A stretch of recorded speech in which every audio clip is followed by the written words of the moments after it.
हे बघा मी इथं मटण घेतलेले. आता त्याचं मटण सूप बनवणार आहे. तर त्यासाठी धुवून घेऊ चांगलं 2-3 पाण्याने. असं असं धुवून काढू त्याला.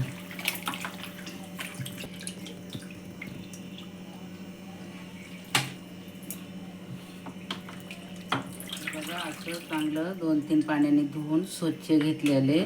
आता त्याच्यासाठी आलं आणि लसणाची पेस्ट करू. हे बघा हे आलं घेतलंय, हे लसूण घेतलंय. हे बघा असं बारीक करून घेतलेले. बारीक करून घ्या. आता हे मटणाला लावून घ्यायचं आहे बघा. टाकते आता त्याच्यामध्ये आणि थोडी हळद टाकून घेऊ आणि त्याला असं एक मिक्स करून घेऊ. सगळं असं हलवून घेऊ चांगला.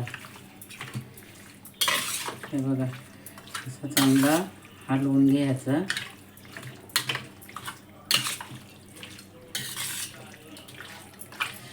आता हे चांगलं असं हलवून झालेले. तर त्याला ना असं मुरायला अर्धा तास ठेवून देऊ. असं अर्धा तास ठेवून देऊ. हे बघा इथं टोप तापलेले. त्याच्यामध्ये 2 पळ्या तेल ओतून घेऊ. 1 2. आता हे तेलाला चांगला तापून देऊ आणि मग त्याच्यामध्ये कांदा टाकून घेऊ. कांदा चांगला असं लाल होतपर्यंत चांगला भाजून घेऊ. असं कांदा आपला भाजलेला आहे, चांगला लाल लाल झालेला आहे. आता त्याच्यामध्ये आपण हे मुरायला मटण ठेवलं होतं ना, ते त्याच्यामध्ये टाकून घेऊ. हे बघा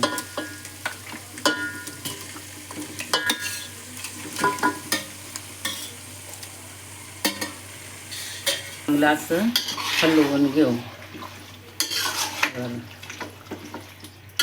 चांगलं हलवायचं असं.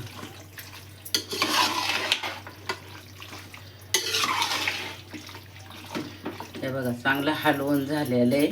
आता त्याच्यावरून हे बघा त्याच्यावरून अशी ही परात ठेवू आणि मग त्याच्यामध्ये असं पाणी ओतू. म्हणजे खाली त्याचा गरम झाल्यावरती खाली शिजवायचा नाही. हे बघा अजिबात पाणी टाकलं नव्हतं. बघा किती पाणी झालंय त्याच्यामध्ये.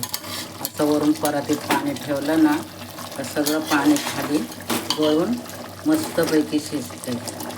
हे बघा असं मस्त मध्ये हे बघा शिजून बघा कसं शिजलंय. तयार झालेलं आहे आपलं. शिजून तयार आहे. व्हिडिओ आवडला तर लाईक करा, शेअर करा, चॅनलला सबस्क्राईब करा.